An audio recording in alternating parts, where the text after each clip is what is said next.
여러분, 요한계시록 21번째 시간입니다. 저희 가족 오늘 엑시터로 전도를 다녀왔는데, 지난주에 저희가 만났던 그 무지개 깃발 들고 다니시는 분들 있죠? 그분들을 오늘은 수백 명을 만났습니다. 수백 명을 만났는데, 벌써 6월이 됐나 싶을 정도로 요새 참 그런 행진이 많은 것 같아요. 원래 6월이 전 세계적으로 이제 이거 무지개 깃발 들고 다니시는 분들이 셀러브레이트 하는 달이 6월 달이거든요. 그런데 지금 5월인데 6월이 벌써 온 것처럼 굉장히 급진적으로 땅 따먹게 하듯 각 도시 가장 중심가에서 이분들이 계속해서 행진을 하고 정말 그 분위기를 완전히 자기들 걸로 만들고 나아가는 것들을 오늘도 경험을 하고 왔습니다. 그렇게 돌아오면서 오늘은 그런 생각을 참 많이 했어요. 오늘 참 마음이 조금 힘들었던 게 뭐냐면 그렇게 많은 아이들이 나와 있거든요. 이제 아이들이 부모를 따라온 거예요. 부모를 따라와서 총 무지개색으로 머리띠도 하고 티셔츠도 입고 또 온갖 기념품을 사서 그걸 들고 깃발을 흔들면서 그냥 그 메시지에 노출되는 거죠. 그냥 이 거센 흐름에 부모도 소경처럼 자기가 어둠에 있다는 걸 깨닫지 못하고 그대로 그냥 그 가운데 가고 있고요. 아이들은 무엇을 분별하겠습니까? 그 어린 아이들이 그냥 그 가운데서 부모들과 함께 그 행렬에 참여해서 진행하는 모습들을 보면서 참 마음이 많이 아팠습니다. 우리가 진짜 어둠 가운데 살고 있고 그 어둠이 짙어져 가고 있는 게 사실인데 우리가 생각하는 것 이상으로 정말 빠른 속도로 전 세계적인 이 영적인 기류와 이 사회적인 또 각 나라와 도시와 사람들 사이의 인식과 가치관과 이 분위기가 얼마나 급진적으로 바뀌고 있는가 정말 피부로 와닿는 시간이었거든요. 좀 전에 도착을 해서 저희 마지막 막내가 오는 길에 잠을 들어서 하나님이 주신 기회임을 알고 바로 이렇게 카메라를 켰습니다. 여러분, 저희가 지난 시간까지 요한계시록 16장을 통해서 하나님께서 그렇게 오랫동안 지체해 오신, 그쵸? 7번째 나팔이 부러지고 나서 이제 더 이상 지체하지 아니하리라 하고 그 안에 수많은 삽입 장면들을 저희가 보았습니다. 그 수많은 삽입 장면들을 통해서 한마디로 하나님께서 왜 그리 오랫동안 지체하셨는가를 요약해보자면요.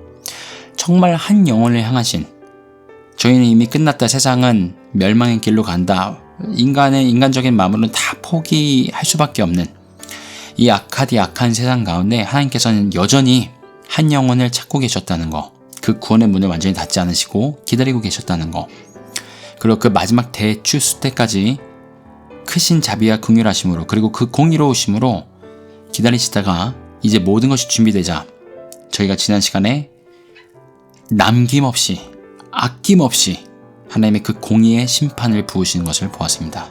7 대접으로 저희가 보았죠.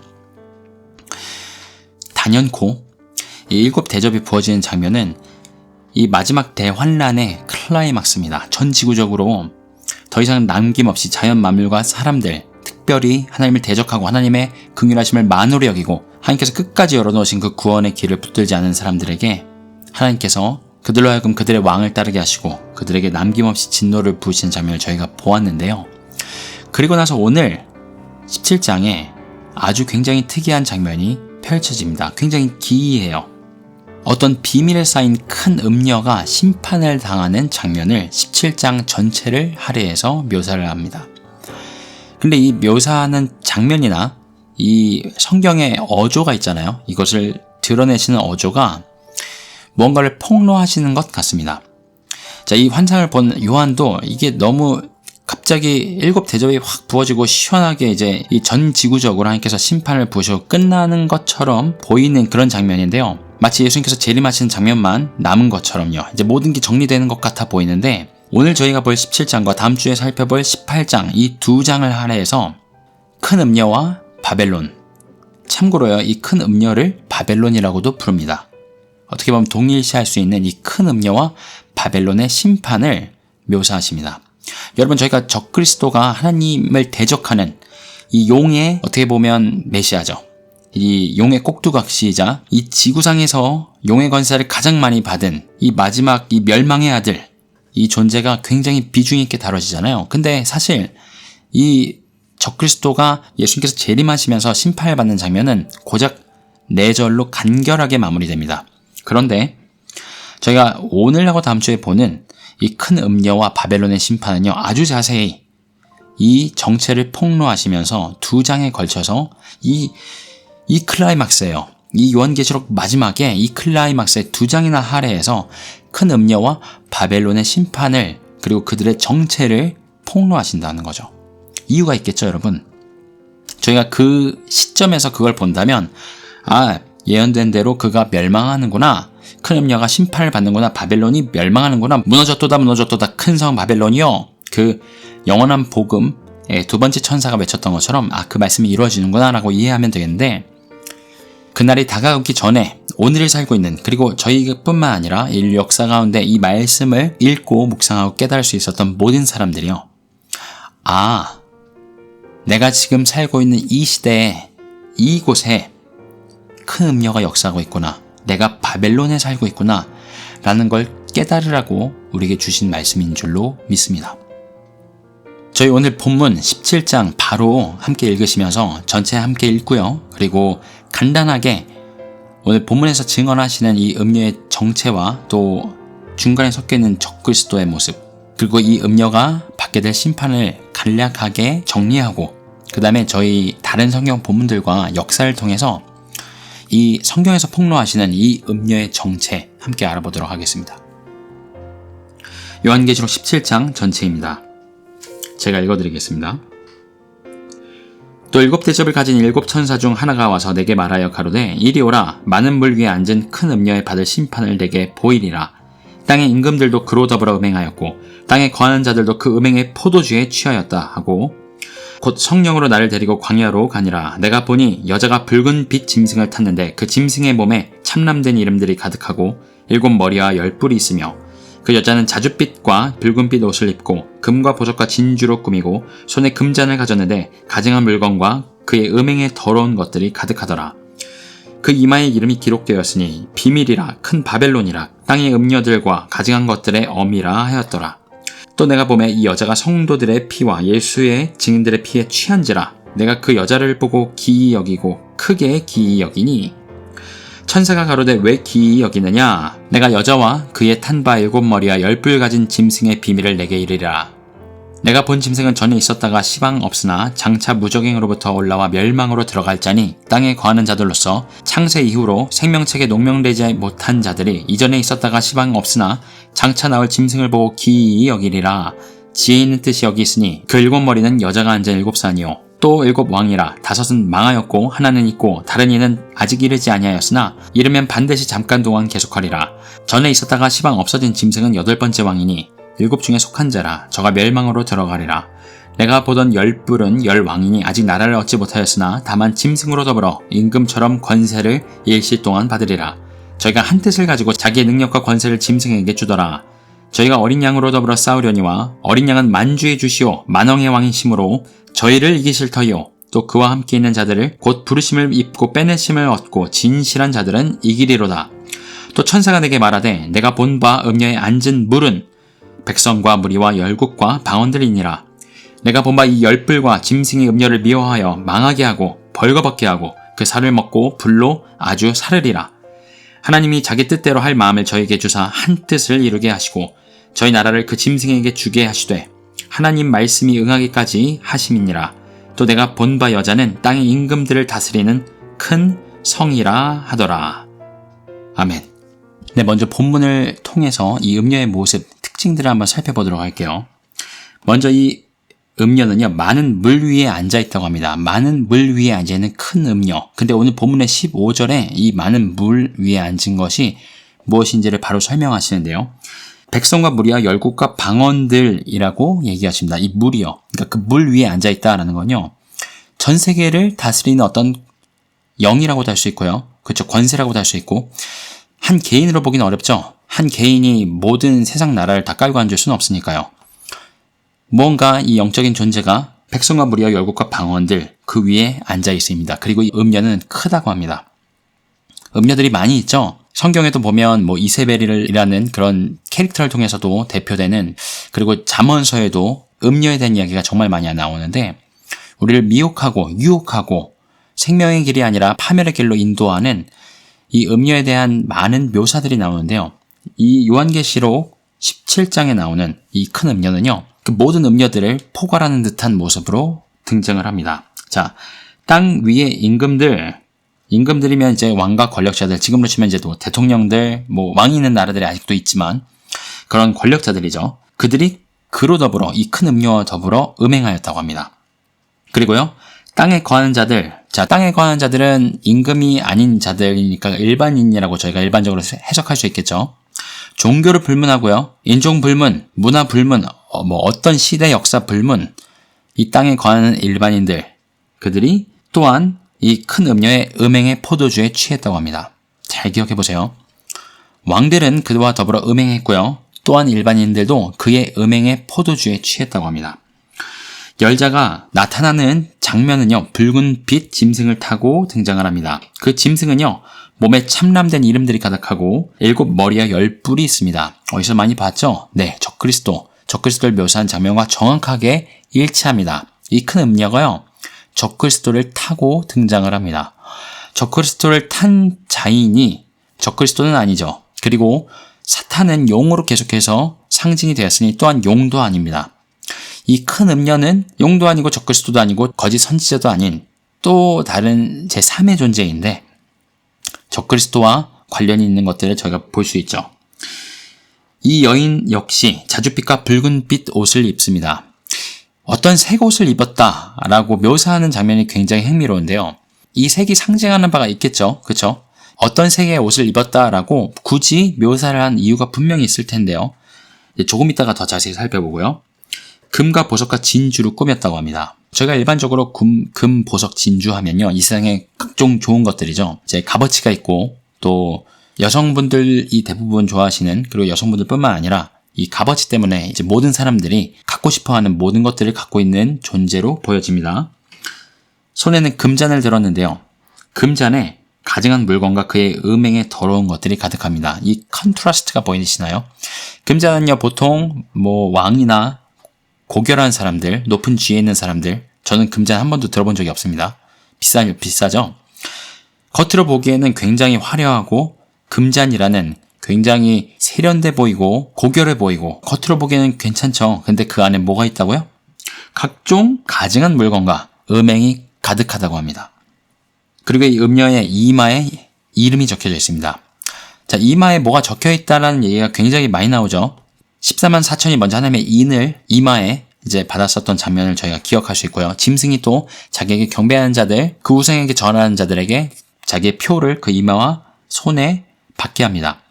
오늘 이 음녀는요, 비밀의 사인, 미스테리어스한 존재인데 이 이름이 사실 이마에 적혀져 있습니다. 그것을 성경에서 폭로하시는 겁니다. 그 내용은요, 비밀이라, 큰 바벨론이라, 땅의 음녀들과 가증한 것들의 엄이라. 이마에 적혀있는 굉장히 긴 내용이 그 이마에 적혀져 있습니다. 이름이 비밀이래요. 벌써 무엇인지 불분명하고 뭔가 베일에 쌓여있는, 자기를 감추고 속이고 교묘한 존재라는 걸 저희가 알 수 있습니다. 그리고 큰 바벨론이라, 이 큰 음녀를요, 큰 바벨론과 동일시하고 있습니다. 그 이름이 큰 바벨론이래요. 큰 비밀이라, 큰 바벨론이라.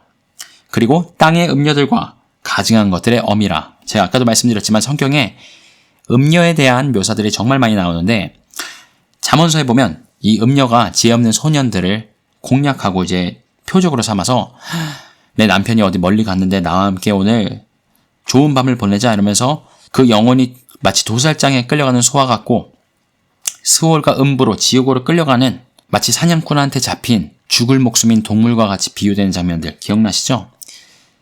그 모든 유혹하는 자들을 음녀라고 얘기하는데요. 그 모든 음녀들, 그렇죠?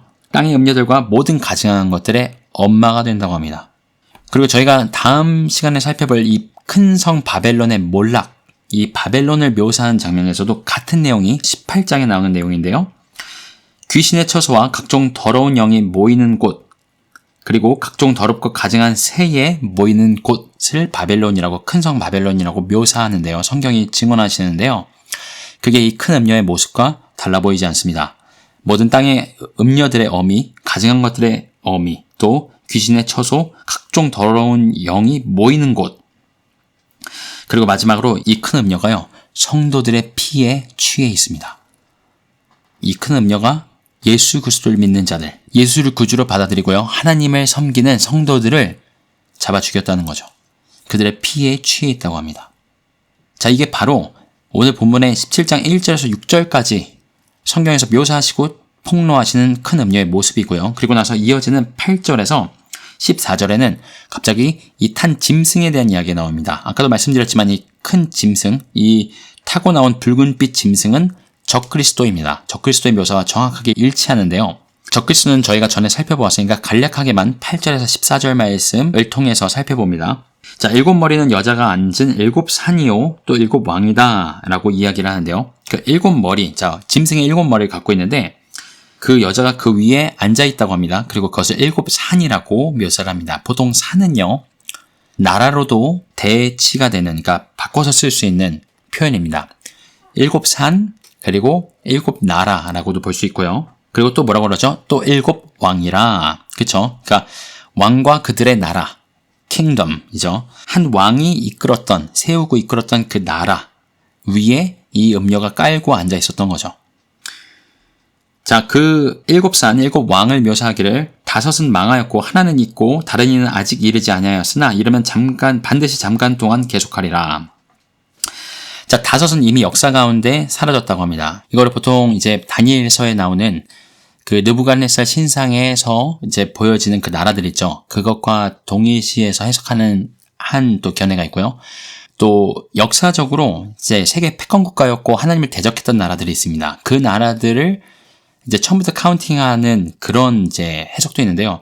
저는 어느 쪽이든 상당히 신빙성이 있고, 그리고 그게 어느 나라든 이미 5은 망했다는 게 중요합니다. 그러니까 바꿔 말하면 요한이 이것을 받는 이 시점에 한 나라는 아직 존재하고 있고요. 그리고 새로 이제 마지막 때 올 적그리스도의 왕국을 예언하고 있다는 거. 그게 제일 중요한 거죠. 그래서 그게 뭐 다니엘의 환상을 따르면 바벨론부터 바벨론, 바사, 이제 페르시아 제국이죠. 그리고 헬라가 이제 나눠지긴 합니다. 그리고 나서 로마 제국 이렇게 해석을 하든, 아니면 애굽부터 시작을 해서, 애굽이 이제 전에도 말씀드렸지만 바로 왕이 적그리스도의 예표죠. 바로 왕, 그 다음에 아수르, 그리고 바벨론이 오죠. 애굽, 아수르, 바벨론, 그 다음에 바사와 헬라.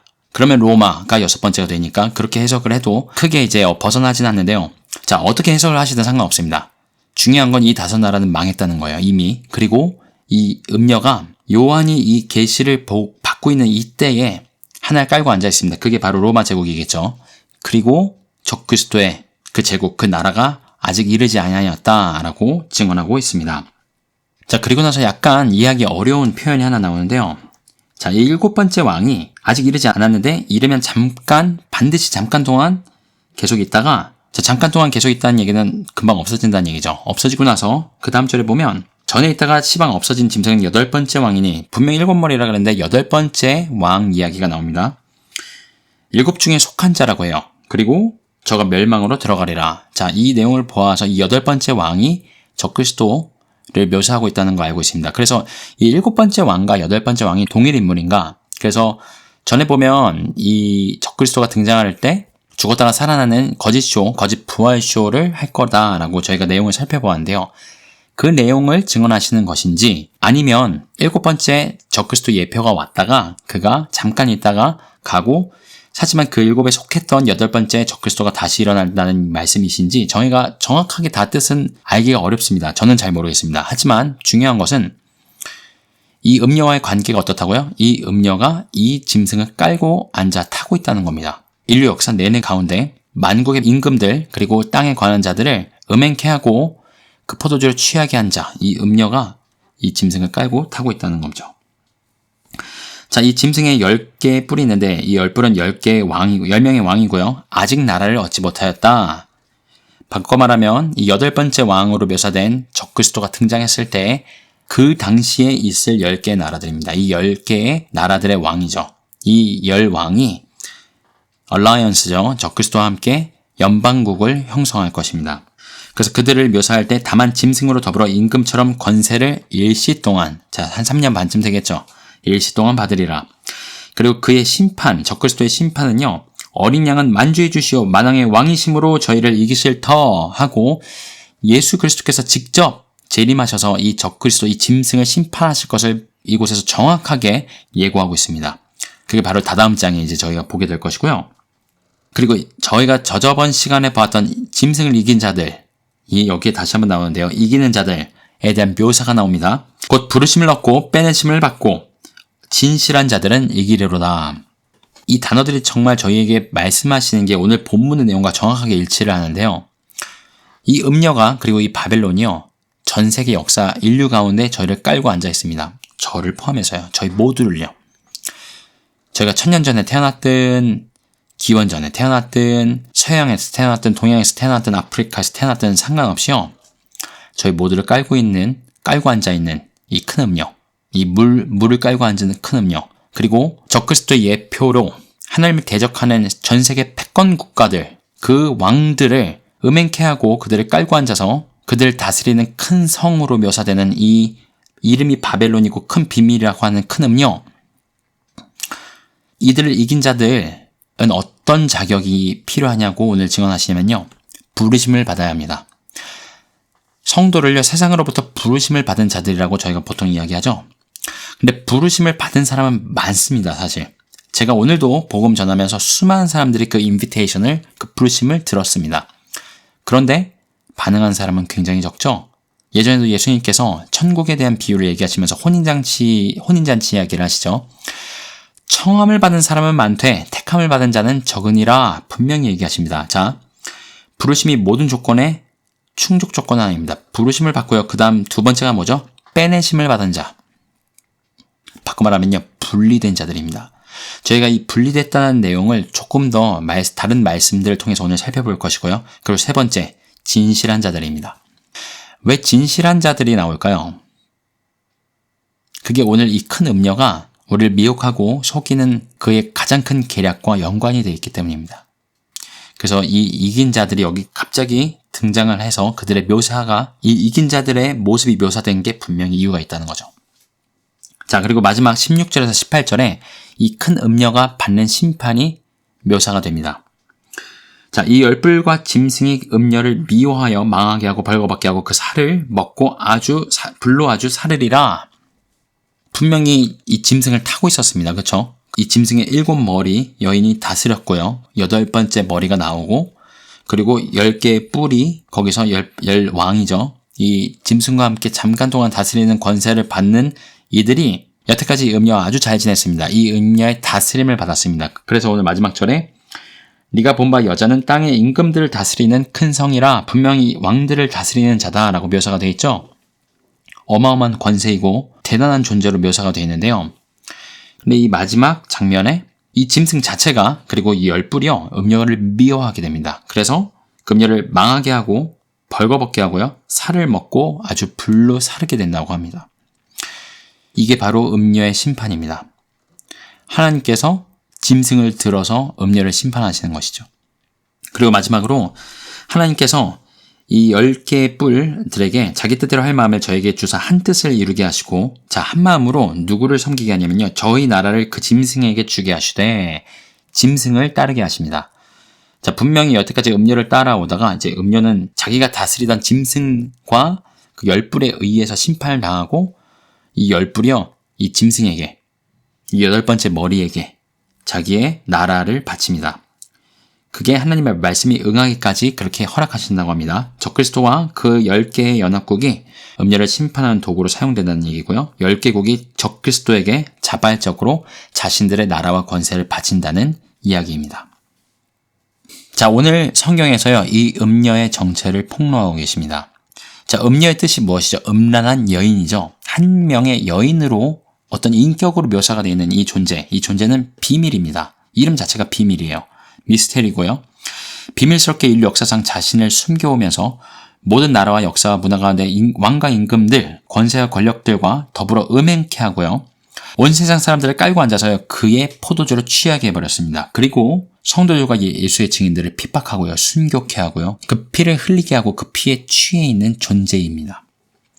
자줏빛과 붉은 옷을 입었고요, 금, 보석, 진주로 온갖 세상에서 좋아하는 화려한 것들, 이 세상에서 정말 most wanted, 정말 갖고 싶다는 모든 것들이 이 여인에게 다 있습니다. 어마어마한 부와 권력을 갖고 있는 걸 저희가 알 수 있죠.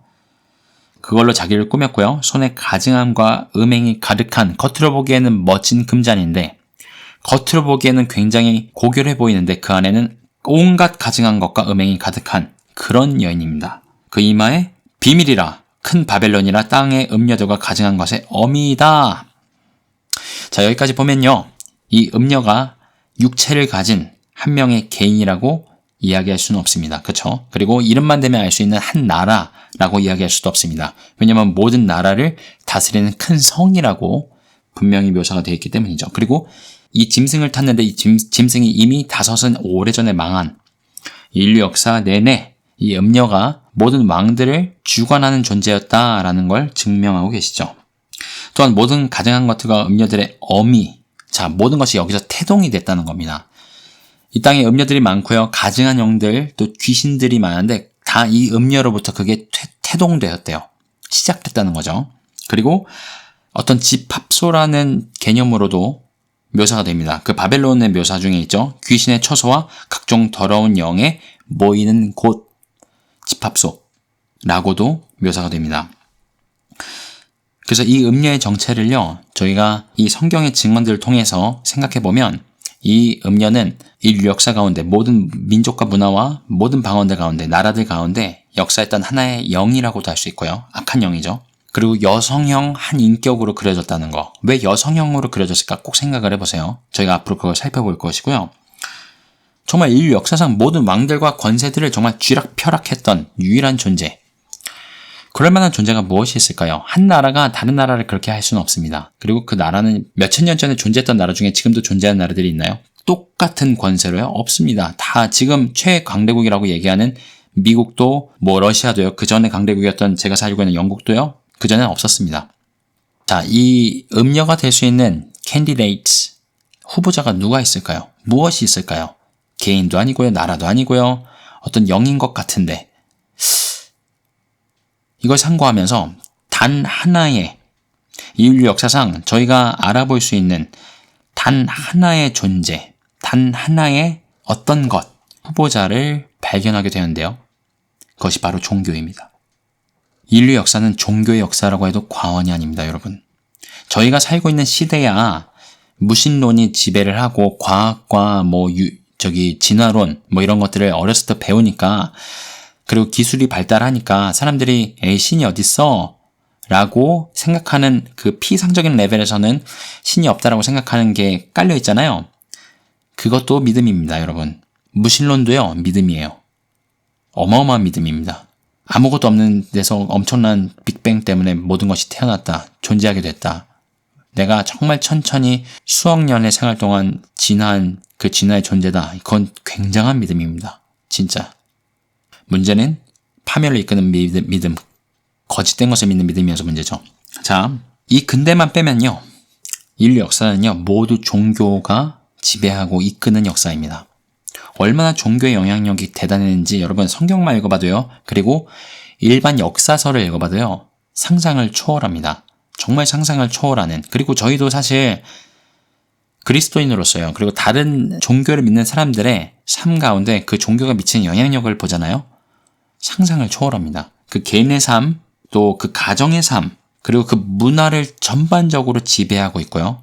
그 한 나라를 쥐락펴락하고 그 권세자들과 왕들을 쥐락펴락하는 단 하나의 존재. 종교라고 할 수 있고요. 종교의 영이라고 할 수 있고요. 종교의 모습으로 자기를 끊임없이 위장해온 이 큰 음녀, 한 여인이라고 묘사되는 이 큰 비밀에 쌓인 음녀, 이 음녀의 영은 바로 종교의 영입니다. 저희가 성경과 역사를 통해서 이 음녀의 실체를 함께 파헤쳐 볼 것인데요. 인류의 가장 첫 장면, 인류 역사의 최초의 장면에서부터 이 음녀의 영이 등장을 합니다. 이 거짓 종교가 그 모습이 보여지는 것이죠. 바로 에덴 동산으로 함께 가보도록 하겠습니다. 자, 창세기 3장 1절에서 5절 말씀입니다. 여호와 하나님의 지으신 들짐승 중에 뱀이 가장 간교하더라. 뱀이 여자에게 물어가로되 하나님이 참으로 너희더러 동산 모든 나무의 실과를 먹지 말라 하시더냐. 여자가 뱀에게 말하되 동산 나무의 실과를 우리가 먹을 수 있으나 동산 중앙에 있는 나무의 실과는 하나님의 말씀에 너희는 먹지도 말고 만지지도 말라. 이런 얘기 하신 적 없죠. 만지지도 말라 너희가 죽을까 하노라 하셨느니라. 뱀이 여자에게 이르되 너희가 결코 죽지 아니하리라. 너희가 그것을 먹는 날에는 너희 눈이 밝아 하나님과 같이 되어 선악을 알 줄을 하나님이 아심이니라. 여러분, 이 5절의 말씀에요, 인류 역사 내내 수많은 나라와 왕들과 수많은 백성 방언, 남녀노소를 불문하고 수많은 사람들을 지배해왔던 이 종교의 영, 이 진리를 왜곡하고 자기의 모습을 위장하면서 하나님이 누구신가, 하나님의 말씀을 왜곡하고 내가 만든 신을 섬기게 하는 종교의 영에 엑기스가 다 들어있습니다. 한번 살펴볼까요? 자, 먼저 이 뱀이요, 역사 최초의 인류에게 이 최초의 거짓 선지자가 최초의 거짓 설교를 하는 것을 저희가 목도하고 있습니다. 자, 이 뱀이요, 하와에게 하나님이 어떤 분이신지를 소개해주고 있습니다. 그쵸? 하나님이 이러신 분이야 하고 interpret, 자기가 하와가 직접 들은 말씀이 아니라 아담에게 전해 들은 그 말씀을 이 뱀이 설명해 주겠습니다. 이런 뜻이야 라고요. 자, 뭐라고 얘기하는지 들어보겠습니다. 먼저 뱀은요, 하나님을요, God이라고 부릅니다. 아담과 하와는 하나님을 Lord God이라고 불렀습니다. Lord는 주 하나님, 나의 주인이십니다 라는 뜻이죠. 자, 하나님께서 아담에게 모든 것을 위임하십니다. 네가 대신, 나 대신 다스려라. 하지만 잊지 마라. 내가 진짜 왕이다. 네가 왕이 아니라 이 모든 우주 만물을 창조한 내가 진짜 왕인데 나의 모든 권세를 너에게 위임할게. 네가 대신 다스리렴. 네가 이름을 짓고 온 우주 만물을 네가 잘 다스려라. 생육하고 번성해라. 그렇게 하시면서 하나님께서 하나님의 왕대심을 그들에게 끊임없이 리마인드 하시기 위해서 만드셨던 것이 바로 선악과입니다. 너가 모든 것을 할 수 있지만 이거는 안 돼. 그리고 그게 너한테 리마인더야. 아, 내가 왕이 아니라 하나님이 왕이시구나. 근데 오늘 뱀이 하나님을 이렇게 소개합니다. 신이 너희에게. 자, 로드갓과 갓의 차이가 뭐죠? 이 절대자가 로드, 나의 주님이시라는 고백인데요. 거기서 로드를 쏙 빼버립니다. 그리고 뭐라 그러죠? 이 신이 너희한테 참으로 이것을 먹지 말라고 하더냐? 라고 물어봅니다. 아니, 이렇게 분명하게 말씀하신 사실을 뱀은 와서요, 정말로? 참으로? 정말 그런 거 맞아? 하고 우리 마음에 의심을 불어넣는 것이죠. 자, 그러면서 첫 번째로 하나님의 하나님 되심을, 그리고 그분의 선하심과 우리의 personal relationship, 주 하나님, 나의 주님이시던 그 관계를 왜곡하고 공격합니다. 그분의 선하심을, 그리고 그분의 합당하심을 흔들면서요. 자, 그러면서 하나님께서 하신 말씀을 또 왜곡하는데요. 이렇게 이야기합니다. 자, 이 신이 너희한테 정말로 이 선악과를 먹지 말라고 하더냐? 라고 하면서 사실은 너희가 죽지 않아. 이 신이 너희가 그와 같이 될까? 그것을 알고 있어서 너희한테 먹지 말라고 한 것이야? 라고 이야기합니다. 사탄은요, 항상 진리를 가지고 옵니다. 진리를 가지고 오는데요. 이는 반쪽짜리 진리의 마스터입니다. 만약에 사단이 전혀 얼토당토 않는 진리를 모두 부정하는 이야기를 가지고 오면 저희 모두 깨닫겠죠. 아, 이건 진리가 아니야. 이건 하나님께서 말씀하신 게 아니야. 그리고 거부하고 대적하고 분별할 수 있을 텐데 사단은 교묘합니다. 얼마나 교묘하냐면요. 하나님께서 하신 이야기를 본인이 되풀이 얘기하잖아요. 신이 참으로 너희한테 이걸 먹지 말라고 하더냐 하면서 우리 마음의 의심과 그분의 선하심을 흔들고요. 그리고 나서 하나님이 하신 이야기를 왜곡해서 해석합니다. 이 신이 너희한테 그렇게 이야기한 이유는 너희가 사실은 이걸 먹어도 죽지 않고 이걸 먹으면 선악을 알게 돼서 그 신처럼 되는 걸 신이 알아서 그렇게 되게 할 바에는 이걸 먹으면 죽는다라고 그냥 그렇게 이야기한 거라고 해석을 해주는 거죠. 하나님의 말씀, 하나님의 진리를 왜곡하고 꼬아서 전해주는 첫 번째 거짓 선지자, 첫 번째 거짓 복음, 거짓 설교를 저희가 복도하고 있습니다. 사실 저희가 사는 이 시대에도 너무나 많은 이 반쪽짜리 복음, 그리고 진리를 상당수 갖고 있으나 비진리가 섞여있는 그런 이야기들을 너무나 많이 쉽게 접할 수 있습니다. 하나님이 너를 사랑하신다고, 긍정적으로 생각하라고, 긍정적으로 너는 할 수 있다라고 믿으라고, 그것을 계속 선포하라고, 다 옳게 들리고 좋아 보이는, 그리고 성경에서 말씀하시는 것 같은, 왜 믿는 자는 능치 못함이 없다고 하셨지? 맞아. 하나님께서 나를 위하신다고 하셨지? 하나님께서 위하신 자를 누가 대적할 수 있겠냐라고 얘기하셨지? 라고 그 부분적인 말씀들을 갖다가 하나님의 본래 뜻과 상관없이 적용하게 만드는, 그렇게 이해하게 만드는 반쪽짜리 메시지들이 너무나 많습니다. 하나님이 우리 위하시나요? 그렇죠. 하지만 우리가 여전히 죄를 짓고 우리가 온전히 주님께 순복하지 않고요. 주인을 이 세상에서 내 주인을 바꾸지 않고는 하나님께서 나를 위하실 수가 없습니다. 예를 들어 제가 예수님을 믿고요. 실제로 눈물 콧물 흘리면서 그분이 나를 위해 십자가를 달려 죽으셨구나 하고 그 이후에 그분은 나를 위해 존재하시는 분, 나를 위하시는 분, 내가 잘 되기를 원하시고 나를 형통케 하시길 기뻐하시는 분이라고만 믿고요. 여전히 내 안에 죄가 있는데 그게 죄인지도 모르고요. 여전히 내 삶은 나가 중심이 되어 있어서요. 교회를 다녀도 신앙생활을 해도 섬겨도 공부를 해도 결혼을 해도 직장을 다녀도 뭔 짓을 해도 항상 내가 1번인데 거기에 대해서는 자각도 없고요.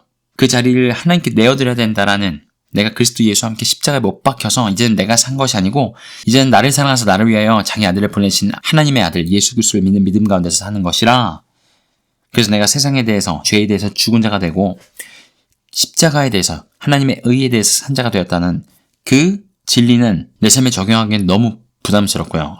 내가 십자가에 죽어야 된다고? 그래도 세상에 아직 좋은 것들이 있는데 아직 내가 원하는 것들이 있는데 아직 내가 펄떡펄떡 살아있는데 그러니까 그런 메시지는 잘 안 들리는 거죠. 그리고 수없이 강단에서 신앙 서적에서 어디서 주어들은 인본적으로 해석된 메시지들 진리가 반쪽짜리 진리가 없진 않죠. 진리가 있으나 하나님의 뜻과 전혀 상관없이 전해진 그 메시지를 듣고 우리가 상상하는 하나님을 만들어낸 겁니다. 마치 이 뱀의 이야기를 듣고 하와가 하나님이 그런 이유에서 이렇게 얘기하신 거였어? 우리가 실제로 죽는 게 아니라 죽지 않고 눈이 밝아지는 것 때문에 그러신 거였어? 우리가 선악을 아는 주체가 되고 그것을 결정하는 하나님과 같이 되는 것을 하나님이 방지하시고자 그렇게 얘기하신 거였어? 라고 하나님의 선하심, 그분의 주권, 그분의 홀로 합당하심을 의심하고요. 거기에 내 육체적인 욕심이죠. 육욕을 따라 하나님의 말씀을 적용하는 그러니까 하와의 예처럼요. 우리도 동일하다는 겁니다. 그런 것들이 너무 많고요. 다른 사람 이야기할 거 없이 저도 너무 그런 모습이 많았고요. 지금도 그런 모습을 깨달을 때마다 하나님 앞에 얼마나 철저하게 회개하나 모릅니다. 심지어 제가 이렇게 유튜브에서 말씀을 전하고요. 나가서 전도를 할 때도요. 어떤 제 육체적인 욕심들, 인간적인 생각들, 인본적인 것들이 조금이라도 섞이면 하나님께서 너무 감사하게도요. 책망하십니다. 알려주셔요. 그렇게 책망하고 알려주실 때 우리가 회개하지 않으면요. 우리가 그 음성을 듣지 못하면요. 이 종교의 영, 이 사단의 거짓말에 넘어가기가 너무나 쉽습니다. 저와 여러분 모두 그렇게 항상 성령님께서 사랑하시는 자를 징계하시고 책망하신다 하셨는데 우리의 종교성들을 드러내시고 그렇게 하나님의 말씀을 왜곡해서 받아들이길 원하는 다른 사람 이야기할 게 아니라 항상 우리 자신을 돌아보는 저와 여러분 되기를 간절히 기도합니다. 그리고 세 번째로요. 이 사단의 거짓말, 이 종교의 영의 거짓말은 항상요. 하나님의 공의와 심판을 이야기하지 않습니다. 절대 얘기하잖아요. 오늘도 뱀이 이야기하죠. 정령 죽는다 하셨는가? 아니라 너가 결단코 죽지 아니하리라. 너가 절대 죽지 않을 거야. 너가 절대 심판받지 않을 거야. 라고 이야기해 줍니다. 사실 듣기에는 참 좋은 이야기입니다. 하나님은 사랑이셔. 하나님은 자비와 긍휼이 무궁하셔. 그분은 너를 위하시고 너의 모든 죄, 과거의 죄, 현재의 죄, 미래의 죄 다 용서하셨어. 그러니까 두려워할 필요 없어. 과연 그럴까요? 내가 여전히 죄 가운데 거하면 성경은 분명히 증언하십니다. 그 누구도 죄를 지으면서 그분의 나라에 들어갈 수 없다라고 이야기하십니다. 저는 행위 구원을 이야기하는 게 절대로 아니에요. 죄를 안 지은 사람이 어디 있습니까? 그런데 그분의 생명의 복음을 온전히 받아들인 사람, 온전한 회개의 열매를 맺는 사람은 이 죄와 싸우되 피 흘리기까지 싸우고 죄와 반드시 싸워 이기게 된다는 것. 우리의 힘이 아니라 우리의 의가 아니라 그 보혈의 능력으로요. 우리 안에 내주신 그 성령께서 인도하심으로요. 우리가 반드시 죄를 이기게 된다는 것. 거룩의 열매를 맺게 된다는 것. 우리 삶에서 그 생명의 향기, 그리스도의 향기가 흘러날 수밖에 없다는 것. 그것을 이야기하고 있는 것이죠. 그래서 이렇게 이야기하는 사람을 너무나 많이 만납니다. 너희가 믿는 그 기독교의 하나님, 그 하나님 사랑이시라며 자비와 긍휼이 풍성하시다며 왜 지옥을 만드셨어? 왜 우리를 심판하실 거면서 뭐하러 만드셨어? 우리가 죄 지을 거 알면서 뭐하러 만드셨어? 라고 이야기하면서요. 그분의 선하심과 그분의 공의를 부정하고요. 하나님의 공의로우심과 심판을 이야기하면요. 정말 돌 들고 칠 기세로 대적하는 자들이 그렇게 많습니다. 그러니 분위기도 그렇고요.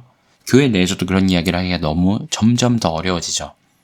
그런데 성도들 눈치, 사람들 눈치, 사회 분위기를 보지 않고 담대히 말씀을 그대로, 저희가 저번에 봤죠? 첫 번째 천사가 선포한 영원한 복음의 내용 기억하시나요? 하늘과 땅과 물의 근원을 만드신 그분을 경배하라. 그분을 두려워하라. 그는 그의 심판할 시간이 이르렀음이니라. 그게 영원한 복음의 내용입니다, 여러분. 그분의 심판, 그분을 두려워함, 그분께 합당한 경배를 돌리는 것. 그것이 첫 번째 천사가 선포한, 온 열방 가운데 선포한 영원한 복음의 내용이에요.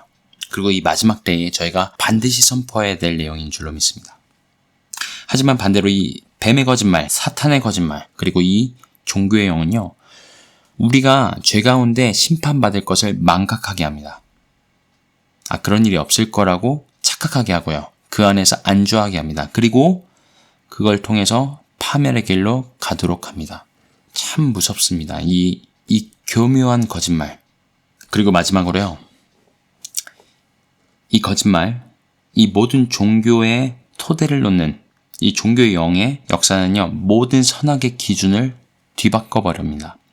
여러분, 마치 저희가 한 번도 경험해보지 않은 어떤 제품이나 서비스를 경험한다고, 사본다고 그렇게 가정을 해보면요, 저희는 이게 뭔지 모르기 때문에 경험해본 적이 없기 때문에 거기에 달려있는 가격 태그를 믿는 수밖에 없습니다. 그렇죠?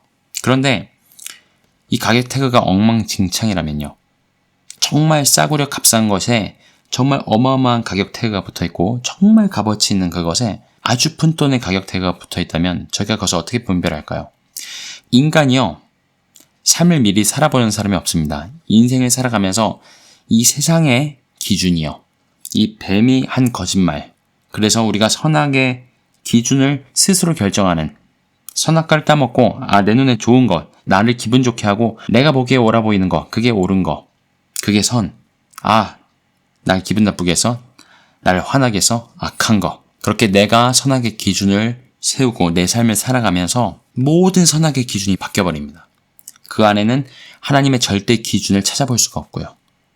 그걸 통해서 이 종교의 영은요, 이 사단의 거짓말은 우리로 하여금 나는 잘하고 있는 것 같아요. 나는 굉장히 의로워요. 스스로 생각하기엔, 왜냐면 내 선악의 기준으로 따지면 나는 굉장히 의롭거든요.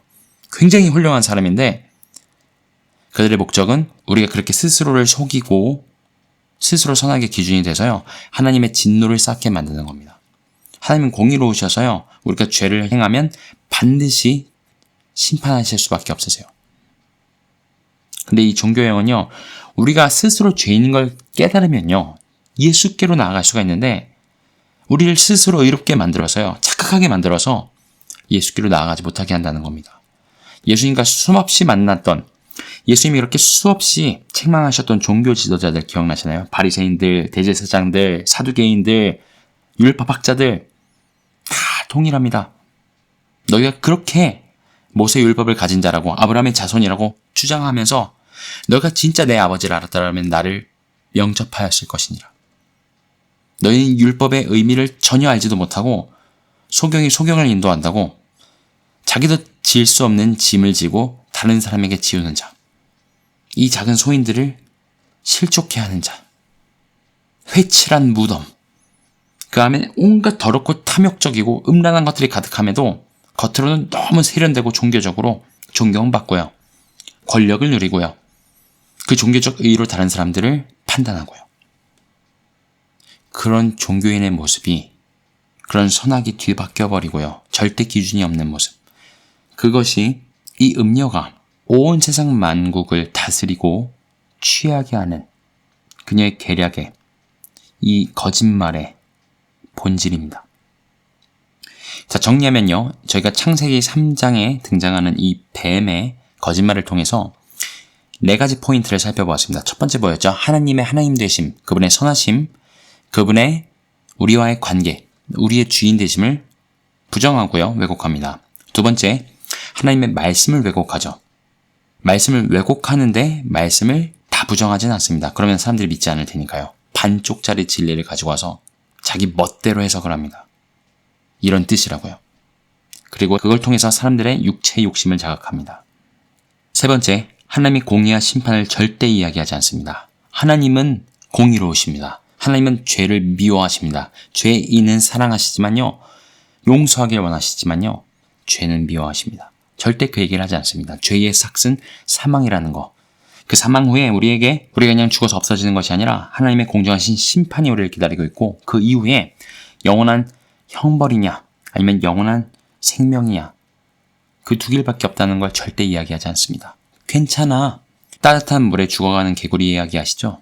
물을 살살 올리면 자기가 뜨거운 물에 익어져가는 걸 모르는 것처럼, 그래서 그렇게 죽어가는 개구리처럼요, 이 반쪽짜리 진리를 가지고 와서 교묘하게 거짓말을 섞어서 우리의 죄성과 종교성을 자극합니다. 그리고 마지막으로 선악의 기준을 바꿔버리고요, 선악의 기준을 스스로 정하게 만듭니다. 이 모든 걸 통해서 사탄이 하는 것, 우리만의 신을 만들게 합니다. 성경에서 말씀하시는 주 나의 하나님이 아니라요, 내가 상상한 내 죄성과 거짓 진리, 왜곡된 하나님의 말씀과 내가 아직도 내 삶의 주인 되고 선악의 기준이 되는 그 모든 것들이 버무려져서 만들어진 하나의 우상, 하나의 신, 종교죠. 그것을 섬기게 하는 것, 그게 사탄의 목적입니다. 스스로 하나님처럼 되고 싶었던 사탄의 최고의 모조품, 최고의 걸작품, 그게 종교라는 것이죠. 자, 창세기에서 나오는 한 가지 사건을 더 살펴보기 원하는데요. 자, 이 에덴 동산 이후에 여러 가지 사건들이 있습니다만, 이 인류가 연합해서요, 하나님을 대적한 사건, 바벨탑 사건이 있습니다. 그게 창세기 11장에 나오는데요. 제가 말씀을 먼저 읽어드릴게요. 온 땅의 언어가 하나요, 말이 하나였더라. 이에 그들이 동방으로 옮기다가 시날 평지를 만나 거기서 거류하며 서로 말하되, 자, 벽돌을 만들어 견고히 굽자 하고, 이에 벽돌로 돌을 대신하며 역청으로 진흙을 대신하고, 또 말하되, 자, 성읍과 탑을 건설하여 그 탑 꼭대기를 하늘에 닿게 하여 우리 이름을 내고 온 지면에 흩어짐을 면하자 하였더니, 여호와께서 사람들이 건설하시는 그 성읍과 탑을 보려고 내려오셨더라. 여호와께서 이르시되, 이 무리가 한 족속이요 언어도 하나이므로 이같이 시작하였으니 이후로는 그 하고자 하는 일을 막을 수 없으리로다. 자, 우리가 내려가서 거기서 그들의 언어를 혼잡하게 하여 그들이 서로 알아듣지 못하게 하자 하시고, 여호와께서 거기서 그들을 온 지면에 흩으셨으므로 그들이 그 도시를 건설하기를 그쳤더라. 그러므로 그 이름을 바벨이라 하니, 이는 여호와께서 거기서 온 땅의 언어를 혼잡하게 하셨음이니라. 여호와께서 거기서 그들을 온 지면에 흩으셨더라. 오늘 이 바벨탑 사건을 이끄는 최초 인류의 지도자가 등장합니다. 그 지도자의 이름은 니므롯입니다. 자, 성경은 니므롯의 등장을 이렇게 묘사하십니다. 하나님 앞에 큰 사냥꾼, 창세기 10장 8절이고요. 그리고 구스가 또 니므롯을 낳았으니 그는 세상의 첫 용사라. 큰 사냥꾼, 첫 용사라고 묘사가 되어 있는데요. 이 사냥꾼이 무슨 에서처럼 사냥을 잘했다라는 뜻이 아니고요. 그때 당시 문화의 어원을 살펴보면요, 인간 사냥꾼이라는 뜻입니다. 그리고요, 그 이름 뜻, 니므롯이란 이름 뜻 자체는요, 대적자, 반역자라는 뜻을 갖고 있습니다. 이 특이한 사냥꾼이었다의 특이한은요, 깃보르라는 단어로요, 강력한 폭군, 영웅, 지도자를 표현할 때 쓰는 단어이고요. 그리고 제가 말씀드렸듯이 사냥꾼은 짜이드라는 단어를 써서요, 추격하는 자, 사냥하는 자, 인간을 추격하는 자였다는 거죠. 그리고 그가 최초로 바벨과 더불어서요, 8개의 고대 도시를 건설하게 됩니다. 보통 성경학자들 그리고 역사학자들은 이것을 구바벨론이라고 부릅니다. 신바벨론은요, 이제 나중에 아수르 이후에 등장하는 바벨론, 그게 신바벨론이죠. 지금 저희가 보는 것은 옛날 원조 바벨론입니다. 이 바벨이라는 지역을 포함해서 그의 나라는 시날 땅과 바벨과 에렉과 악각과 갈레에서 시작되었으며, 그가 땅에서 아수르로 나아가니 니느웨와 르호보들과 갈라와 및 니느웨와 갈라 사이에 레센을 건설하였으니 이는 큰 성읍이라. 이게 창세기 10장에 나오는 이 8개의 고대 도시를 묘사하는 장면인데요. 이 어마어마한 사이즈의 구바벨론 왕국을 이 8개의 도시를 걸쳐 건설한 자입니다. 그리고 이 니므롯이 진두지휘에서 건설했던 이 바벨탑, 이 바벨탑에 대해서 조금 더 살펴보면요, 바벨이란 뜻은요, 하늘의 문이란 뜻입니다. 저희 그리스도인들이 믿는 하나님께 나가는 유일한 문은 예수 그리스도이십니다. 그분은 길이고 진리고 생명이시죠. 근데 인간들이요, 모아서 하나님께서 우리를 흩으실까 하여 스스로 자기 이름을 내려고 자기들의 노력으로 탑을 쌓고요, 그걸 통해서 신의 자리에 나가는 거, 하늘의 문을 뚫고 들어가서 자기가 신이 되고자 하는 거, 그게 이 바벨탑의 본질적인 의미입니다. 그리고 이 바벨탑의 형태에 관해서 저희가 잠깐 알아볼 필요가 있는데요. 세상 역사가들의 기록이 나옵니다. 저도 예전에는 바벨탑이 이렇게 동글동글동글해서 탑처럼 쌓여있는 형태라고 생각을 했어요. 예전에 봤던 그림들이 대부분 그런 형태였거든요. 그런데 먼저 그리스 역사학자 헤로도토스의 기록을 보면요. 기원전 400년대 메소포타미아 지역, 지금 현재 이라크 지역입니다. 이 헤로도토스가 기원전 400년에 이 이라크 지역을 방문해서요. 기록한 내용이 이렇습니다. 이것은 아직도 존재한다. 이것은 지금 바벨을 이야기합니다. 바벨탑. 이것은 아직도 존재한다. 탑의 높이는 91m에 달한다. 라고 기록을 했고요. 전문가들이 이 기록을 토대로 복원한 바벨탑의 모양은 피라미드와 일치했습니다. 물론 이제 저희가 아는 피라미드는 굉장히 매끈하잖아요. 똑같이 피라미드 형태인데 계단 형태로 되어 있는 그런 모습이었습니다. 제가 찾은 사진 자료도 공유해드리고요. 약 400년 후에 BC 3세기경 바빌론의 신관이자 역사가 베로수스가요. 최초의 사람들은 자신의 힘을 너무 믿어 신을 경멸하고 자신이 신보다 위대하다고 생각했다. 신이 있는 곳에서 바람이 불어 탑을 무너뜨렸다. 탑의 폐허는 바벨이라고 이름을 붙였다. 다른 언어로 말을 하게 되었다. 라고 기록을 했다고 합니다. 지금 제가 성경 이야기를 하는 게 아니라 그리스 역사가 그리고 신바벨론의 역사가 이 두 역사가의 기록을 말씀드리는 것이고요. 그리고 아까 말씀드렸던 것처럼 형태가 어떻다고요? 피라미드 형태였다는 겁니다. 이게 왜 중요하냐면요. 이 바벨탑, 원조 바벨탑의 시초로요. 이 형태가 온 세상에 번진 것을 저희가 역사적으로 확인할 수 있기 때문입니다. 자, 이것은 바로 구바벨론의 모든 도시에 존재했던 피라미드 형태의 탑이 있는데요. 자, 이것은 구바벨론 도시국가의 특징으로 잘 알려져 있는 지구라트입니다. 지구라트는 피라미드 모양으로 생긴 탑이고요. 이 첫 바벨탑 사건 이후 계속해서 이 지구라트가 지어지는데요. BC 2000년부터요. 그때가 이제 바벨탑 사건이 있었던 때거든요. BC 2000년경부터 BC 500년경까지 이 1500여 년간 이 바벨론의 영향을 받은 나라들 그리고 전 세계로 이 지구라트가 퍼져갑니다. 이 지구라트의 뜻은요. 고대 메소포타미아 언어로 그 어원을 살펴보면 하늘과 땅을 이어주는 집이라고 하고요. 피라미드형의 높은 탑, 보통은 7층로로 되어 있고 신전의 뜰 중앙에 세워졌다고 합니다. 정상에는 신전, 자, 이 지구라트의 최고층이죠. 정상에는 신전이 설치되어 있었고 거기서 제사를 드렸었는데요. 5개가 유성과 태양, 태음 또 이에 해당하는 신들을 상징했다고 합니다. 각 층마다 다른 신을 섬긴 것이죠. 그리고 제가 지도를 하나 보여드리면요. 이 피라미드 형태와 같은 지구라트가요. 이 이라크 지역뿐만 아니고요. 이집트, 이라크, 보스니아, 멕시코, 수단, 인도네시아, 캄보디아, 중국 그 외에 다른 지역도 더 있습니다만 너무 미스테리할 정도로 불가사의라고 얘기할 정도로 이 피라미드 형태의 건축물이 전 세계적으로 발견되게 됩니다. 그 얘기는요. 이 바벨론, 첫 바벨탑 그리고 그들이 추구했던 이 탑의 교리라고 할까요? 이 탑의 종교가 전 세계로 퍼져나갔다는 거죠. 그걸 한번 살펴보겠습니다. 자, 탑의 교리의 첫 번째는 이것입니다. 전지구적 연합입니다. 자, 노아의 홍수 이유라는 걸 생각을 해보세요. 하나님께서 노아와 그 아들에게 온 땅에 퍼져서 생육하고 번성하라고 하셨습니다. 그리고 그때의 인류는 모두 하나님께서 홍수로 인류를 심판하셨다는 사실을 알고 있었습니다. 부모로부터, 노아의 후손들로부터 그것을 다 들었을 테니까요. 하나님께서는 그들에게 온 땅 가운데 흩어져서 생육하고 번성하라 하셨지만 이 니므롯을 중심으로 이 인류는요. 신할 땅에 모여서 성읍과 탑을 건설하며 그 탑 꼭대기를 하늘에 닿게 해서 우리 이름을 내고 온 지면의 흩어짐을 면하자 라고 이야기합니다. 전 지구적 연합을 꿈꿉니다. 많이 들어본 것 같지 않으세요? 신세계 질서, 전 세계 통합, 그게 언제 가능할까요? 이 니므롯이 꿈꿨던 온 지구적 연합이 마지막 적그리스도가 왔을 때 이루어질 겁니다. 그들의 정신, 그들의 추구한 것, 그들의 교리라고 할까요? 그게 면면이 인류 역사 가운데 계속 흘러왔던 것이죠. 두 번째, 본인들을 높이길 원했습니다. 하나님 자리에 니므롯이 올라가고 스스로를 올리길 원했던 것이죠. 우리 이름을 내자, 하늘을 향한 계단을 내자. 우리가 모두 연합해서 하나님 자리를 차지하자. 그게 이 지구라트, 이 바벨탑, 이 피라미드, 그리고 그 안에 있었던 모든 종교와 그들이 추구했던 것의 본질입니다. 세 번째, 하나님께서 인류를 창조하시면서 우리에게 주셨던 그 양심과 그 진리의 도덕적 기준들이 모두 무너지는 사건이 됩니다.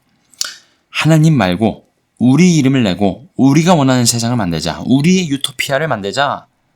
우리가 선악의 기준이 되자. 인본주의의 뿌리이고요. 우리가 원하는 우리의 세상, 원하는 거.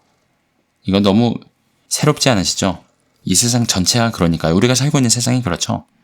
개인의 차원에서도 어떻게 하면 내가 원하는 삶을 살 수 있을까? 돈 많이 벌어서 편하게 살까? 내가 원하는 꿈을 이룰까? 내가 원하는 배우자를 만날까? 뭐가 됐든요.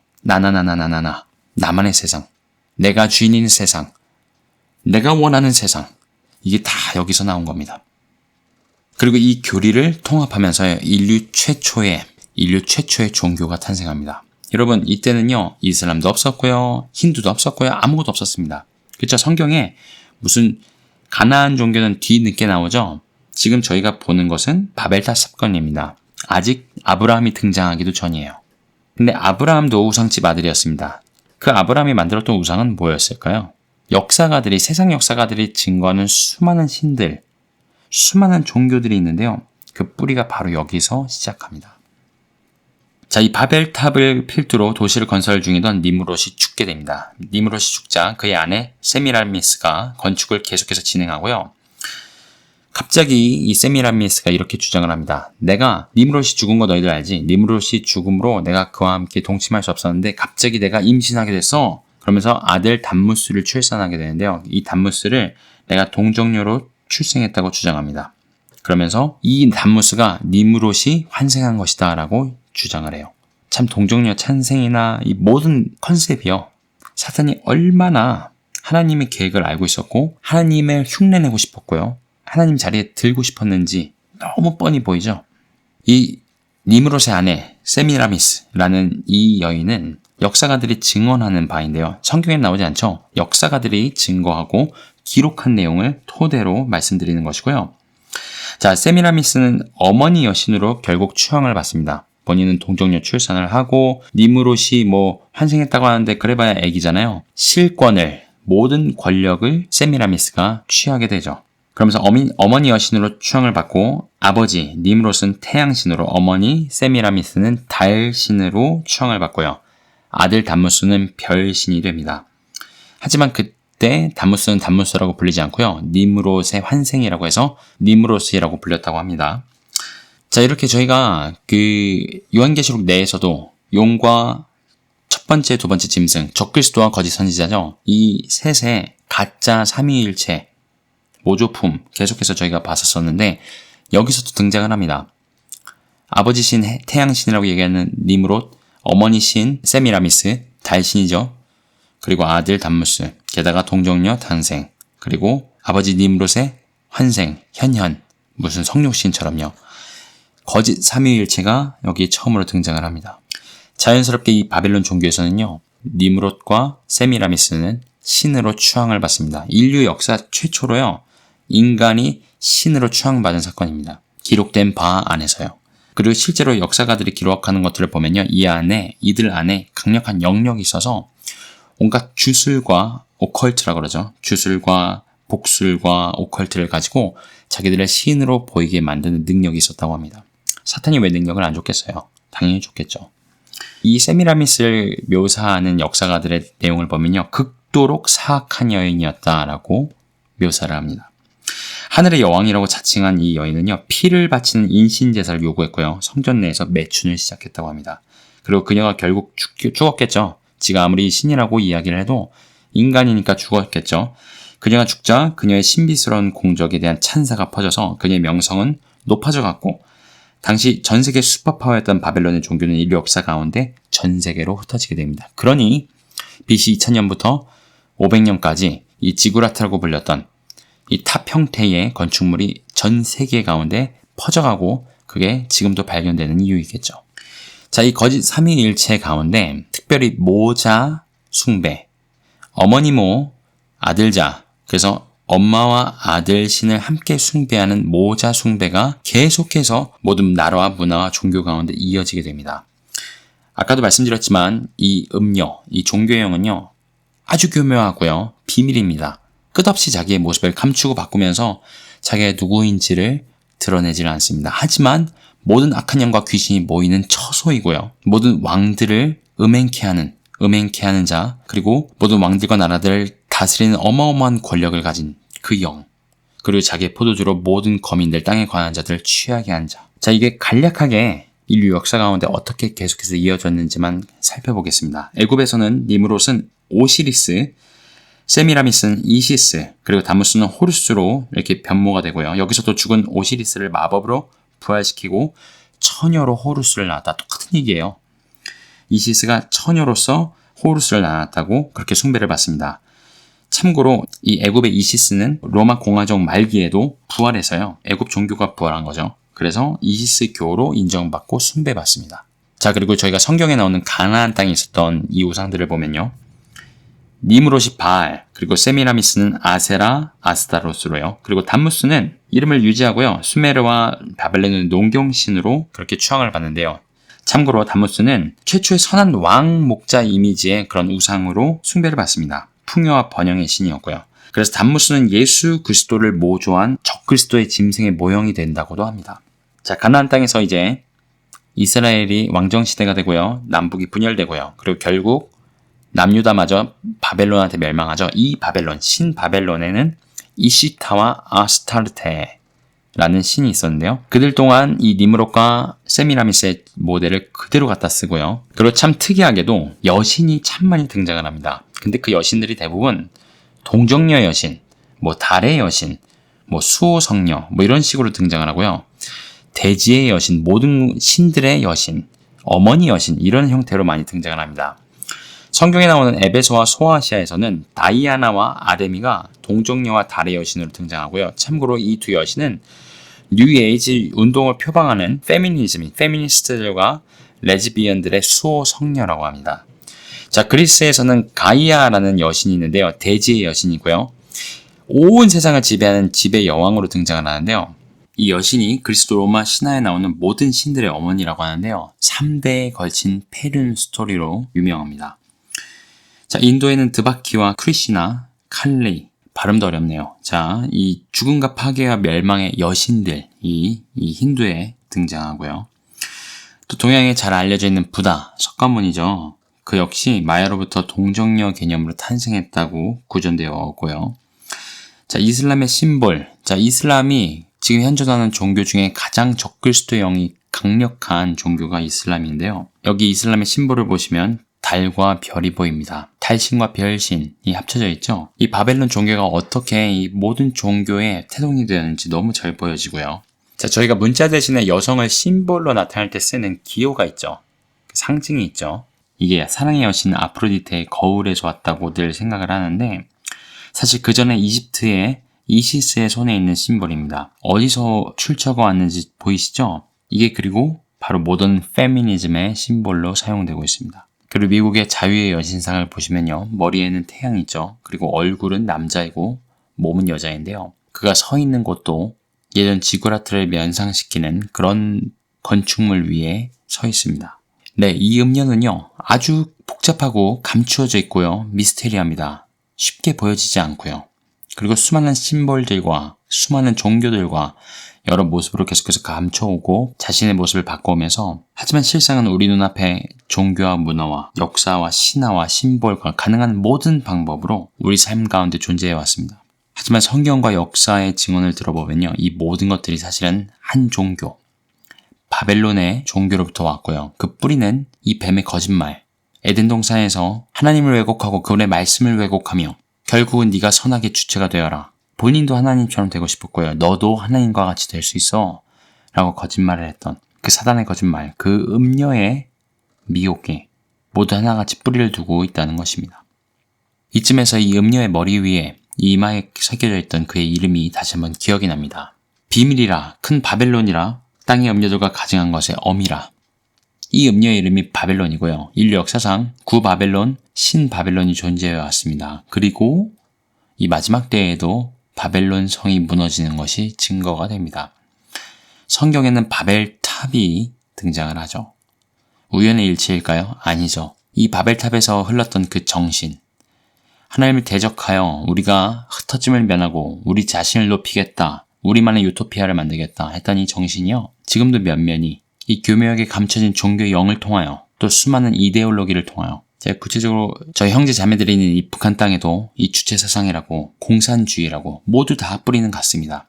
내가 신이 되고요. 우리만의 유토피아를 만들겠다고 거짓과 악독함으로 사람들을 기만하고 속이고 깔고 앉아서 실상은 모두를 파멸의 길로 이끌고 있는 그 적그리스도의 영의 그 음녀의 그 바벨론 시스템의 하나하나의 예표가 지금 저희가 살고 있는 시대에도 가득합니다.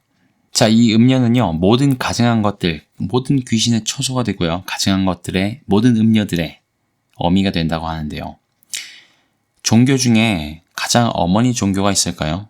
이제 바벨론 종교가 모든 것의 시작이라는 건 저희가 봤죠, 역사 가운데. 근데 저희가 살고 있는 21세기에는 바벨론 종교라는 건 없습니다. 그렇죠? 그러면 모습을 감추고 모습을 바꿔서 지금도 존재하고 있을 텐데요. 여러분, 종교통합운동 이야기 많이 들어보셨죠? 이들이 주장하는 것이 가는 길은 다른데 사실 그 종착점은 같다라고 주장을 합니다. 여러분, 이 주장에 대해서 어떻게 생각하시나요? 저는 전적으로 동의합니다.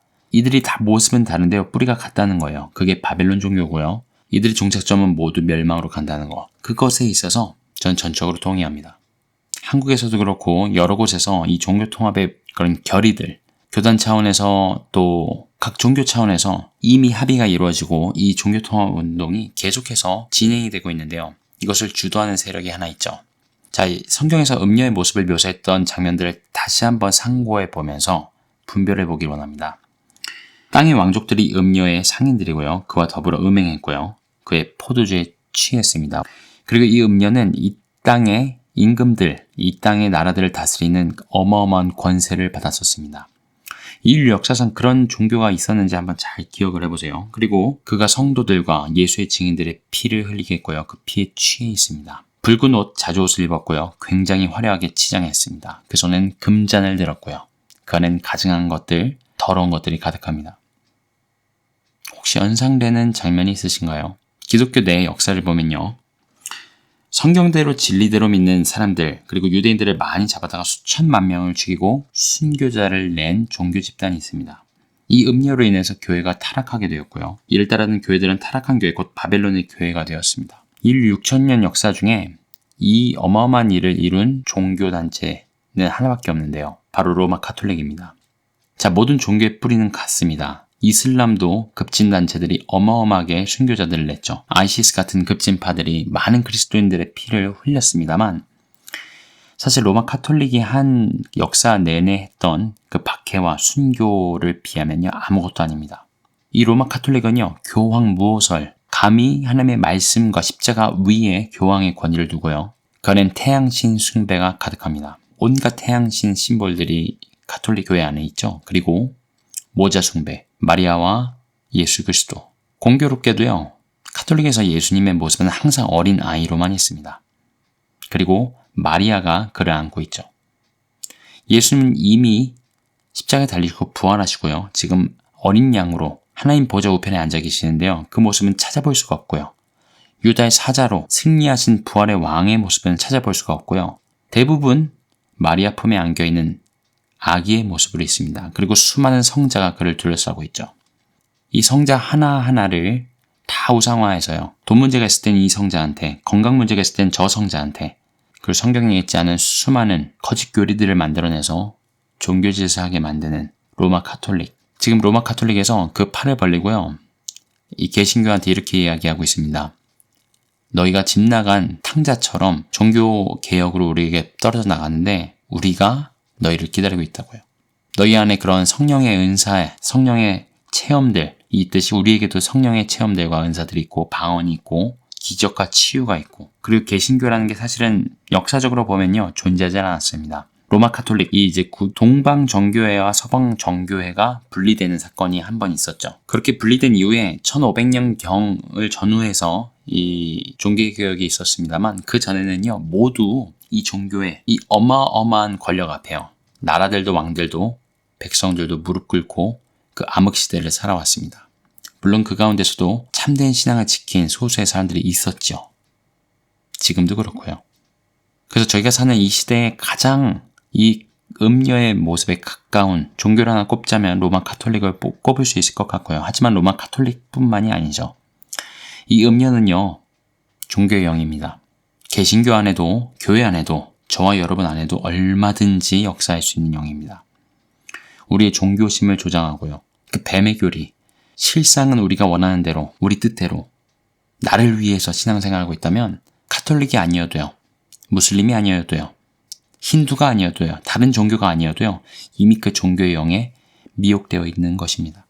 내가 만든 하나님을 섬기고 있고, 마치 이스라엘 백성이 금송아지를 만들고 그것이 우리를 애굽에서 인도하여낸 여호와라 믿고 예배한 것처럼요. 아무 차이가 없이 우리도 우리가 만든 하나님, 그 금송아지와 같은 우상을 만들고 그걸 하나님이라 착각하고 얼마든지 그 종교의 영에 취해서 미혹당해서 우상 숭배할 수 있는 것이 저희라는 것이죠.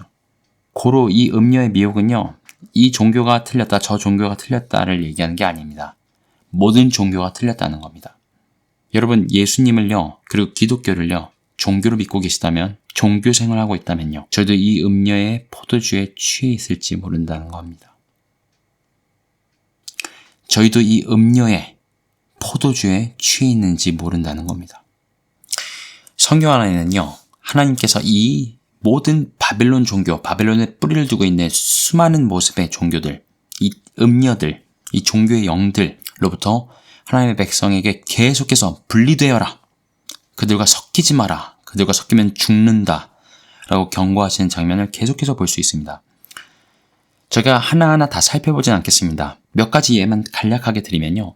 아브라함, 우상집 아들로 본토 친척 아비집을 떠나 하나님께서 지시하신 땅으로 가라고 명하십니다.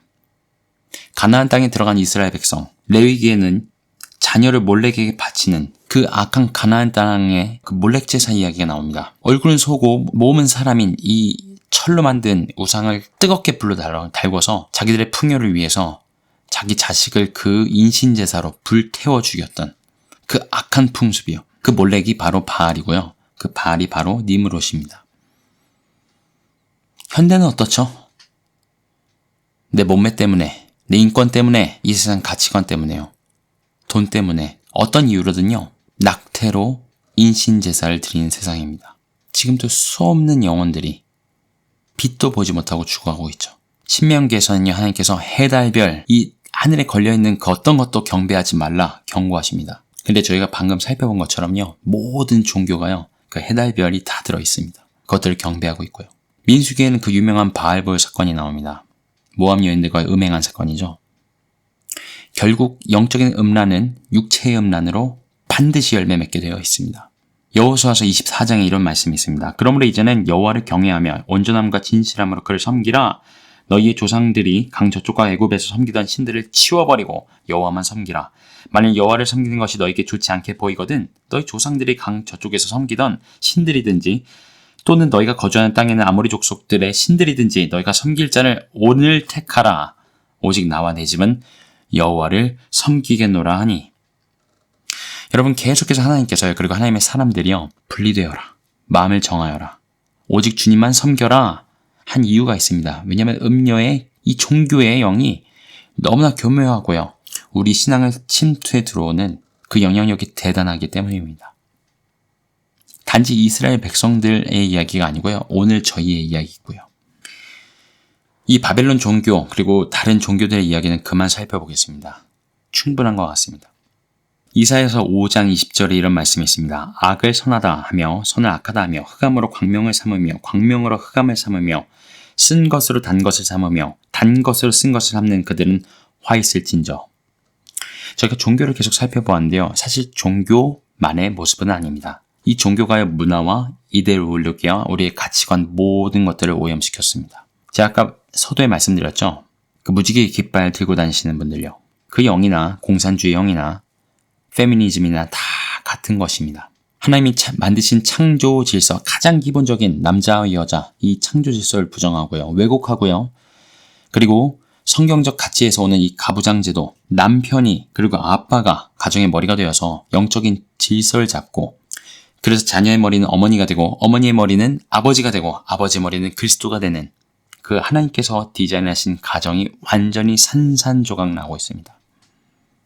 이 음녀의 미혹은요, 이 모든 불평등, 이 모든 차별, 소수성과 또 수많은 가치관, 인본주의에 대한 차별이 모두 성경으로부터 기인했다. 그래서 그렇게 모든 성경적인 가치관 그리고 그리스도인들을 미워하고 반대하는 것입니다. 그리고 종교를 넘어 이 음료의 손길은요, 각 문화와 교육과 제도와 각종 미디어에 침투하고 있습니다. 온 인류를 깔고 앉아서요, 그 안에서 취하게 만들고 있는 것이죠. 지금 그런 이야기들을 한다고 해요. 이제 저희가 알고 있는 세상이 진짜 바뀌어버릴 겁니다. 가치관이 완전히 바뀌어버릴 것이고요. 그게 제도화되고 그게 전 지구적으로 시행되는 그런 시대가 올 거라고들 많이들 이야기합니다. 그리고 그 가운데 음료는 만국을 취하게 하고 주의 성도들의 피를 흘리게 하겠죠. 그리고 심지어는 이 음료의 계략이 교회 내에도 침투해 있습니다. 세상 가치와 문화가 교회 내로 침투했고요. 세상 콘서트와 다름없어 보이는 그런 예배의 모습들, 찬양팀의 모습들, 예배를 거룩과 진리가 아닌 체험과 감정에 의존한 감각적인 그런 체험으로 변질시켜버렸습니다. 저는 성령의 역사를 믿습니다. 하지만 거짓 성령의 역사들도 정말 많습니다. 신사도 운동 같은 결국 우리가 새로운 사도가 되고 그 끝은 무엇이 있는지 아세요? 내가 하나님이 될 수 있다. 나도 예수와 같은 이적을 일으킬 수 있다. 라는 기본적인 방향성을 가지고 가는 것들이 그런 운동들의 저변에 깔려있는 사상들입니다. 지극히 영지주의적인 요소들이고요. 이런 거짓 성령 운동들 그리고 예배 음악들 그런 체험과 감각을 기반으로 한 그런 신앙생활들 그런 신앙의 흐름들이 이 종교 통합의 가장 강력한 견인차가 되고 있습니다. 교리적인 차이들을 다 무너뜨리고 있거든요. 나도 체험이 있고 너도 체험이 있어. 나도 눈물이 났고 너도 눈물이 났고 나도 방언을 하고 너도 방언을 하고 여기도 치유가 있고 거기도 치유가 있고 그러면서 음녀가 교묘하게 모든 기준들을 무너뜨리고 있습니다. 그 가운데 강단에서 죄에 대한 책망이나 하나님의 때를 분별하는 말씀은 너무나 희귀해지고 있고요. 대신에 인본적인 복음 메시지, 인본적인 말씀들, 무조건적으로 사랑하신다는 램프의 진이 같은 하나님, 종교적인 열심을 부추기고요. 우리만의 교회, 우리만의 커뮤니티, 우리만의 종교 잔치를 추구한 그런 모습들이 너무나 넘침을 부인할 수가 없습니다. 성도들, 거룩의 능력을 상실하고 있고요. 세상과 동화되고 있고요. 세상에서 빛으로 소금으로 살아가는 능력을 상실하고 있습니다. 버리워져 땅에서 밟힐 뿐이겠죠. 성도들 안에 맺어지는 육체의 욕심을 쫓게 하는 가증한 삶의 열매들, 자아숭배, 음란, 우상숭배, 마귀숭배, 간음, 쾌락, 돈사랑, 방종, 배교, 성경이 경고하시는 것들입니다. 여러분 만약에 사도 요한이요, 이 환상을 본 사도 요한이요, 오늘날 2022년에 그냥 흔히 있는 교회를 보았다면요, 그 교회의 예배 모습을 보았다면요, 어떤 생각을 하고 어떤 분별을 했을까요? 아, 진짜 살아있는 그리스도 예수의 교회구나 라고 생각했을까요? 혹은 이 음료가 깔고 앉아 취해버린, 변질돼버린 교회구나 라고 생각했을까요? 하나님께서 오늘날도 그분의 백성에게 분리되기를 요구하십니다. 마지막으로 말씀 몇 장 읽고 오늘 말씀 마치도록 하겠습니다. 고린도후서 6장 14절에서 17절 말씀입니다.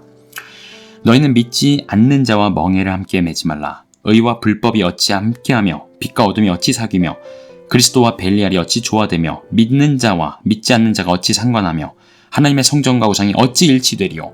우리는 살아계신 하나님의 성전이라. 이와 같이 하나님께서 이르시되 내가 그들 가운데 거하며 두루 행하며 나는 그들의 하나님이 되고 그들은 나의 백성이 되리라. 그러므로 너희는 그들 중에서 나와서 따로 있고 부정한 것을 만지지 말라. 요한 1서 2장 18, 19절 그리고 26절 말씀입니다. 아이들아, 지금은 마지막 때라. 적그리스도가 오리라는 말을 너희가 들은 것과 같이 지금도 많은 적그리스도가 일어났으니 그러므로 우리가 마지막 때인 줄 아노라. 그들이 우리에게서 나갔으나 우리에게 속하지 아니하였나니 만일 우리에게 속하였다면 우리와 함께 거하였으려니와 그들이 나간 것은 다 우리에게 속하지 아니함을 나타내려 함이니라. 너희를 미혹하는 자들에 관하여 내가 이것을 너희에게 썼노라. 여러분, 모든 미혹은요, 그리스도의 몸에게 행해집니다. 왜냐하면 그리스도 몸 밖에 있는 자들, 구원받지 않은 영혼들은요, 이미 미혹 가운데 있거든요. 미혹을 할 필요가 없습니다. 배도도 믿는 자가 하는 거고요. 그 도를 따르고 있는 자가 그 길을 벗어나는 것이 배도고요. 이 많은 적그리스도들도요, 우리에게서 나갔다고 합니다. 마지막으로 요한계시록 18장 4절 말씀입니다. 내 백성아, 거기서 나와 그의 죄에 참여하지 말고 그가 받을 재앙들을 받지 말라. 오늘 말씀을 마무리하면서요, 저희는 결론을 알고 있습니다. 이 음료, 이 종교의 영, 이 사회 모든 영역에 침투해온 이 사단의 거짓말 반드시 심판받습니다.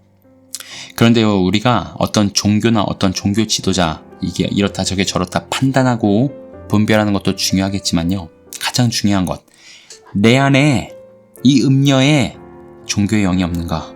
그래서 아까 등장하였던 이 음녀와 짐승을 이긴 자들의 모습을 기억하시길 바랍니다. 그들은요, 부르심을 받았고요, 빼내심을 받았고요, 그리고 진실한 자들입니다. 여러분, 우리가 마음에 충실함이 없으면요, 반드시 종교의 영에 넘어지게 되어 있습니다. 주님을 사랑해서가 아니라 그 어떤 다른 것을 위해서 종교 생활할 수 있다는 것이죠. 내가 원하는 그 어떤 것을 위해서, 남들에게 보이기 위해서, 남들보다 의로워 보이고자, 인정받고자, 저희도 만약에 마음의 충실함, 그 진실함을 끝까지 유지하지 못하면요, 그 책망을, 예수님께서 직접 하신 그 책망을 절대 피해갈 수 없을 것입니다. 오늘 말씀이요, 우리에게 반드시 격려와 경고를 동시에 주실 줄로 믿습니다. 이 큰 격려는요, 이 음녀가 반드시 심판받을 거라는 겁니다. 비록 이 땅 가운데는 그분의 성도들이 그의 손에 넘어가서 피 흘리게 되고요, 순교당하게 되는 일이 있을지언정 그분께서 신원하실 것이고, 이 큰 음녀의 심판을 주님께서 명하실 것이라는 겁니다. 또한 경고로는요, 이 비밀이라 큰 바벨론이라 모든 가증한 것, 모든 땅의 음녀들의 어미, 이 큰 음녀의 미혹과 소나기 가운데 우리가 분별하며 깨어있으며 회개하며 근신하며 진실함으로, 주님 앞에서 진실함으로요, 나의 모든 경건의 진실함으로 승리하는 그런 저와 여러분이 되기를 간절히 기도합니다. 아멘. 다음 시간에 뵙겠습니다.